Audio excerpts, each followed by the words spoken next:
NATO to demand Turkey the release of the thousands of judges and prosecutors held captive after the failed coup. And two Romanian tennis players are taking part in the Montreal tournament in Canada.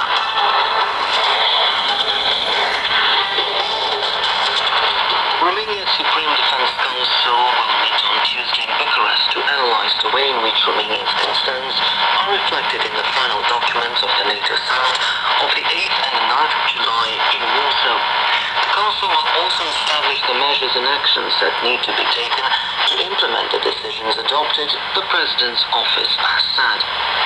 President Klaus Iohannis said the NATO summit in Warsaw was a success, with all of Romania's concerns being included in the final documents.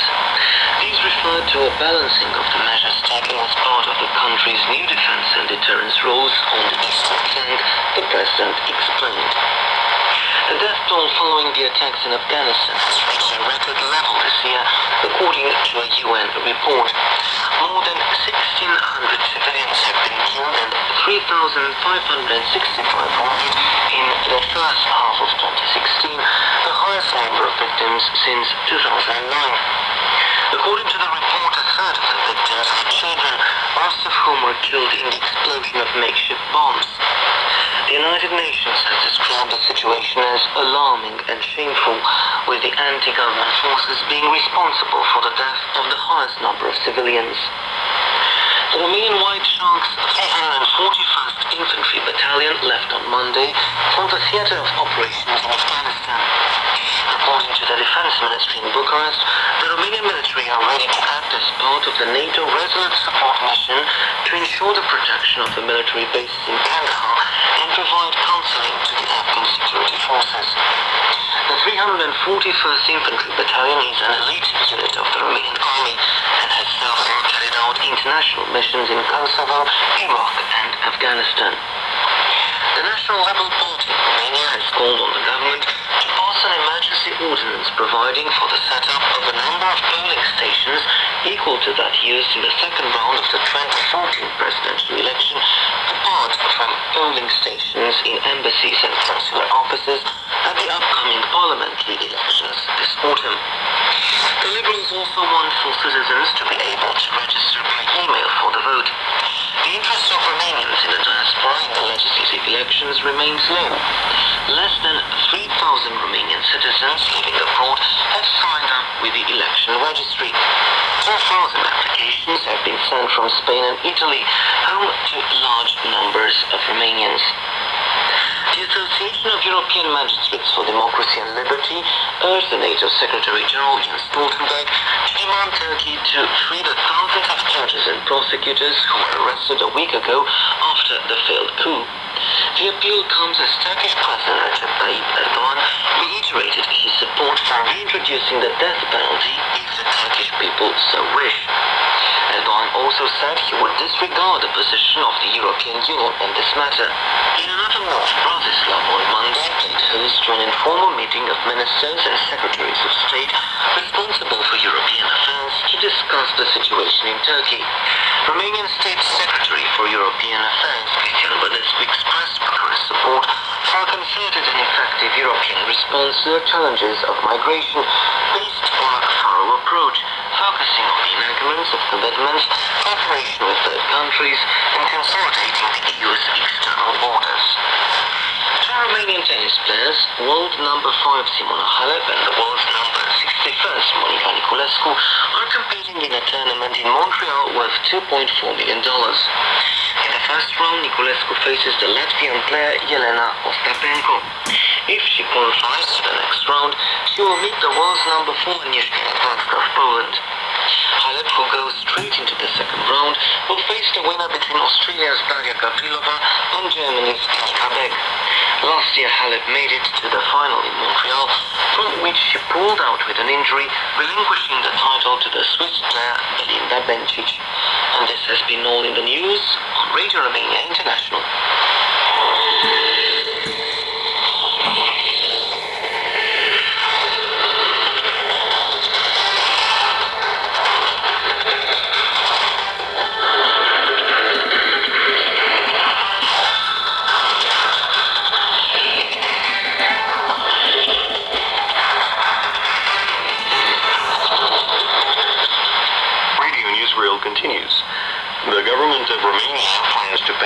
2016-2020 National Anti-Corruption Strategy in August. According to the authorities, its implementation may help eliminate the cooperation and verification mechanism applied by the EU. Here is Elena Yannakia with more details in a report by Mihai Pelin. The 2016-2020 National Anti-Corruption Strategy, subject to public debate until the end of the month, addresses the executive, legislative and judiciary powers, local public administration, the business environment, as well as civil society. The Criminal Code and the Criminal Procedure Code will be amended. A new code of conduct for members of parliament will be drawn up.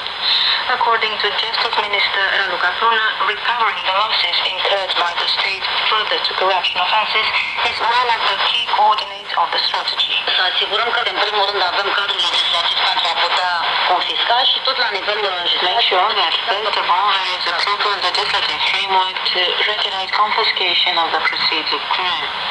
Also in terms of legislation for certain types of economic crimes such as tax evasion, where we are already working to amend the law, we need to make sure that if we fully recover the proceeds of crime and the damages are fully paid, prison sentences are no longer required, so as to avoid prison overcrowding and keeping the offenders in the custody of the state, which incurs further costs to our society. In order to recover their respective losses more easily, the authorities have set up the National Agency for the Management of Frozen Assets as a separate division within the National Tax Administration Agency. The Justice Minister says the new agency is up and running. Direcția unui proces penal este competentă agenția. Din momentul în care The tax agency is in charge of the property subject to asset freezing during the criminal proceedings. After the individual is sentenced and the state is to recover the losses or damages, there is this special division, the National Agency for the Management of Frozen Assets, which will handle the recovery of damages after the final ruling is passed. The anti-corruption strategy will continue to focus on prevention in the sectors vulnerable to corruption.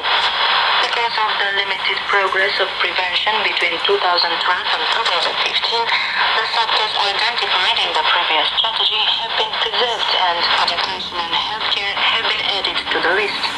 The goal of the Justice Ministry is for the implementation of this document to help Romania reach the EU average figures in terms of the perceived scope of corruption and the domestic attitude towards corruption.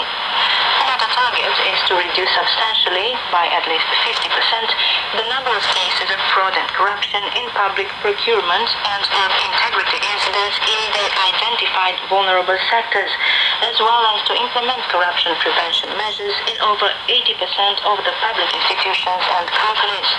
The strategy, which is to be adopted by the government in August, works on the assumption of legislative and institutional stability of the anti-corruption environment that has generated the performances of the National Anti-Corruption Directorate and the National Integrity Agency.